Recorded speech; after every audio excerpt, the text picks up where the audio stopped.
नमस्कार friends, new fashion maker JH मध्ये आपलं स्वागत आहे। आज आपण इथे ही काठपदर साडीच्या ब्लाउजची डिझाइन करणार आहोत। त्यासाठी आपण इथे सर्वप्रथम उंची घेऊयात। उंचीनंतर आपण इथे 5.5चं शोल्डर घेतलेला आहे आणि 5.5चा मुंढा घेतलेला आहे इथे। त्यानंतर छातीचं साईज इथे 34 इंच आहे, तर 34चा चौथा भाग झाला आपला 8.5 आणि 1.5 इंच मी इथे शिलाई मार्जिन ॲड करते। हे बघा, अशा पद्धतीने मी 10 इंचावर मार्किंग केलेलं आहे आणि अशा पद्धतीने आपल्याला हे आता ज्या याच्या लाईन्स आहेत त्या जॉईन करून घ्यायच्या आहेत। हे बघा, मागच्या मुंढ्याच्या आकारासाठी आपण इथे 1 इंच पुढे घेऊयात। वरच्या साईडला शोल्डर आपण अर्धा इंच वरती सोडून द्यायचा आहे आणि आलेल्याचा निम्मा भाग करायचा आहे, पुढे अर्धा इंच घ्यायचा आहे आणि हा मुंढ्याचा आकार आपल्याला बॅक साईडच्या मुंढ्याचा आकार आपल्याला हा द्यायचा आहे। तर हे बघा, 1.5 इंच मी इथे शिलाई मार्जिन घेतलेलं होतं म्हणून मी इथे 1.5 इंचावर ते टच केलेला आहे। 2.25 इंच इथे आपण 2.25 इंच आपण गळ्याची रुंदी ठेवलेली आहे। इथे तुम्ही 2.5 देखील घेऊ शकता किंवा 2 देखील घेऊ शकता। तर मी इथे 2.25 इंच जनरली सगळ्यांना अगदी व्यवस्थित बसतं, शोल्डर उतरत नाही, अगदी व्यवस्थित बसतं, त्यामुळे मी मोस्ट ऑफ 2.25 इंचच घेत असते। तर अशा पद्धतीने आपल्याला मार्किंग करून घ्यायची आहे डिझाईनची। हे बघा, आणि या साईडला आपल्याला गोलाकारच द्यायचा आहे गळ्याला। इथे तुम्ही कोणतीही म्हणजे शेप देऊ शकता, पानाचा शेप आहे, पंचकोनी शेप आहे, व्ही शेप आहे, तोही देऊ शकता, पण मी इथे गोलाकारच दिलेला आहे आणि छान दिसतं फ्रेंड्स हे ब्लाऊज। फ्रेंड्स, जर का तुम्हाला हा व्हिडिओ आवडला तर व्हिडिओला लाईक, शेअर आणि चॅनलला सबस्क्राईब नक्की करा, कारण खूप मेहनत लागते फ्रेंड्स एक व्हिडिओ शूट करणं, नंतर एडिट करणं, नंतर अपलोड करणं, खूप वेळ पण जातो त्यामध्ये। तर प्लीज एक लाईक आणि एक छानशी कमेंट जर केलीत तर आम्हाला फारच आनंद होईल। तर हे बघा, इथे आपली ही डिझाईन जी आहे ती अशा पद्धतीने रेडी होणार आहे। हे जे फॅब्रिक आहे आपण काठाचं काढणार आहोत, किंवा मग साडीमध्ये वेगळा जर कलर असेल तर त्याने सुद्धा तुम्ही तो पार्ट बनवू शकता। तर आता हा आपण अस्तरवर कट करून घ्यायचा आहे। वरच्या साईडला अर्धा इंच एक्स्ट्रा कट करायचं आहे फ्रेंड्स, कारण ते शिलाईमध्ये जाणार आहे।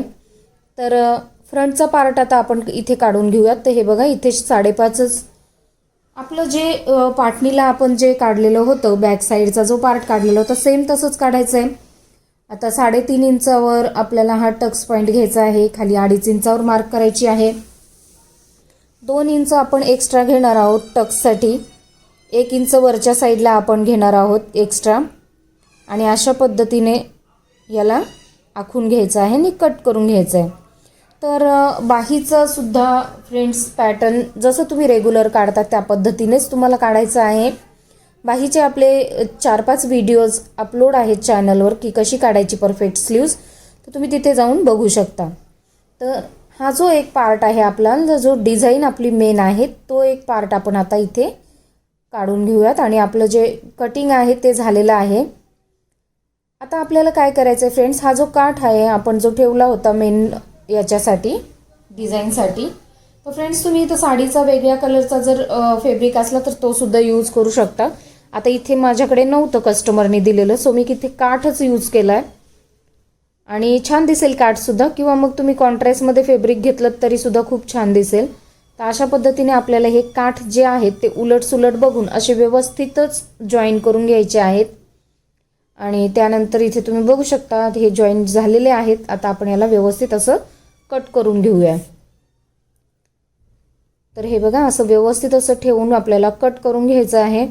फ्रेंड्स, पटपट यामुळे सांगते की जो व्हिडिओ आहे तो खूप मोठा होणार आहे, कारण की आपण बाहीची सुद्धा डिझाईन यामध्येच ॲड केलेली आहे आणि खूप सुंदर आणि शॉर्टकट अशी ही स्लीवची डिझाईन आहे आणि खूप छान पण दिसते आणि सध्या ट्रेंडिंग पण आहे। ती स्लीवची डिझाईन देखील आपण याच्यामध्ये ॲड केलेली आहे, त्यामुळे आपला जो व्हिडिओ आहे तो मोठा होईल, म्हणून आपण व्हिडिओ थोडासा फास्ट केलेला आहे, पण तरीही देखील तुमच्या अगदी व्यवस्थित लक्षात येईल। जर नाही झालं तर तुम्ही रिपीटही व्हिडिओ बघू शकता रिवाइंड करून। तर हे बघा, इथे मी एक फॅब्रिक घेतलेला आहे, मला इथे साडीच्या काठाचं थोडंसं रेड कलरची ही जी साडी आहे त्याचं मला थोडंसं फॅब्रिक भेटलेलं होतं, तर मी त्याची इथे पायपिंग करून टाकली। तर तुम्ही इथे पायपिंगही करू शकता किंवा मग लेस वगैरे लावू शकता, तुम्हाला जे आवडेल त्याप्रमाणे तुम्ही इथे अटॅच करून घ्यायचं आहे। जर आता तुम्हाला पायपिंग करायची आहे तर तुम्ही ॲज इट इज तुम्हाला स्टिच करून घ्यायचं आहे, आणि जर का तुम्हाला लेस लावायची असेल तर आपण हा पाटणीचा भाग जसा पलटी करून घेतो की सुलट्या भागावर अस्तर ठेवून मधल्या साईडला पलटी मारणं, त्याच पद्धतीने तुम्हाला ते करून घ्यायचं आहे. आणि आता हा देखील बघा पाटणीचा पार्ट मी रेडी केलेला आहे. हा सुलट्या भागावर अस्तर ठेवून आतल्या साईडला पलटी मारून घ्यायचा आहे आणि वरच्या साईडला आपण दाबटेप दिलेली आहे. त्यावरती आता आपण ही लेस लावूयात.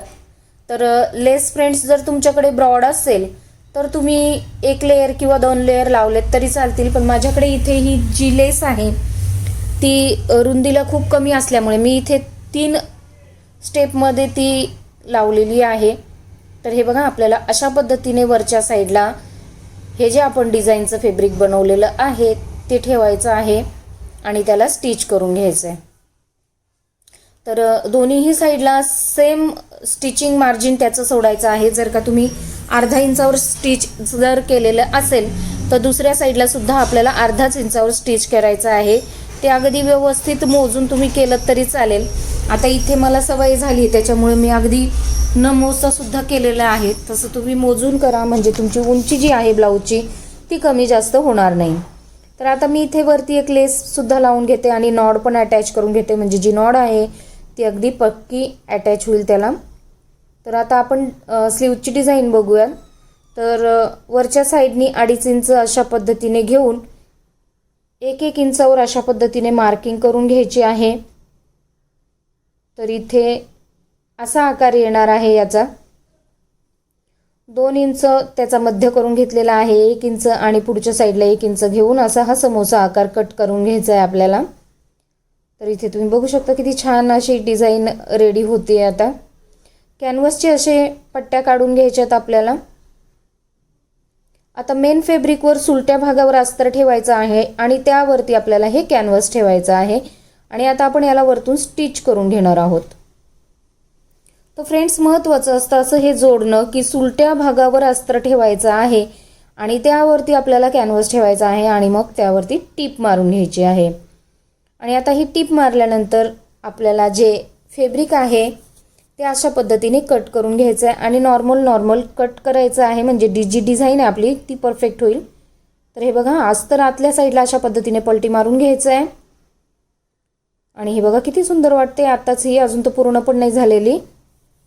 आता आपल्याला काय करायचं, ही जी शिलाई आहे ती अंडरग्राऊंड करायची आहे. तर काठाचा भाग असा पलटी मारायचा आहे आणि आतलं जे फॅब्रिक आहे ते व्यवस्थित असं आतल्या साईडला ढकलून वरच्या साईडला टिप मारून घ्यायची. म्हणजे काय होईल की जी आपली बाहीची फिनिशिंग आहे ती अगदी परफेक्ट येईल. तिथे आपल्याला खाली पट्टी वगैरे जोडायची गरज पडणार नाही. अगदी छान असं व्यवस्थित आपलं अंडरग्राऊंड शिलाई होईल. आणि आता तुम्ही बघू शकता जसं तुम्ही यू पट्टी जोडताना सेम तुम्हाला तसंच करायचं आहे. आणि आता हे बघा आता आतून हे असं फॅब्रिक पूर्णपणे काढून घ्यायचं आहे. आता यावरती फ्रेंड्स छानपैकी प्रेस मारून घ्यायची आहे, म्हणजे मग काय होईल फिनिशिंग पण येईल आणि जे आपलं फॅब्रिक आहे ते अगदी व्यवस्थित असं पटकन बसून जाईल. तर हे बघा अशा पद्धतीने दुसरी स्लीव सुद्धा रेडी केलेली आहे. आणि पुन्हा एकदा दाखवते की तुम्हाला टिप कशी मारायची आहे. खालच्या म्हणजे दंडाच्या साईडची जी फिनिशिंग आहे ती कशी द्यायची आहे. आता आपण इथे 5-5 इंचाचा एक स्क्वेअर काढून घेऊयात, फॅब्रिक काढून घेऊयात. त्यानंतर एक बटन असं आतमध्ये ठेवायचं आहे अगदी मधोमध आणि त्याला अशा पद्धतीने पिळा मारून घ्यायचा आहे. आणि हे बघा आपली ही जी डिझाईन आहे ही रेडी होते. आता अस्तरवरती ठेवून त्याला स्टिच करून घ्यायचं आहे आधी. तर हे बघा अशा पद्धतीने तुम्हाला अस्तरवरती ठेवायचं आहे आणि स्टिच करून घ्यायचं आहे. आता हे झाल्यानंतर आपल्याला अशा पद्धतीने आतल्या साईडला ते डिझाईन ठेवायची आहे आणि वरच्या साईडने आपल्याला ही टिप मारून घ्यायची आहे. आता तुम्ही बघू शकता किती छान अशी ही आपली डिझाईन रेडी झालेली आहे. आणि आता आपण लटकन बनवतोय. लटकन बनवल्यानंतर आपले जे मेन जी स्लीव्ज आहे ती व्यवस्थित अशी नेहमीसारखी जॉईन करून घ्यायची आहे. आणि झाला तुमचा ब्लाऊज रेडी. फिटिंग देखील अगदी तुमच्या मापानुसार करून घ्यायची आहे.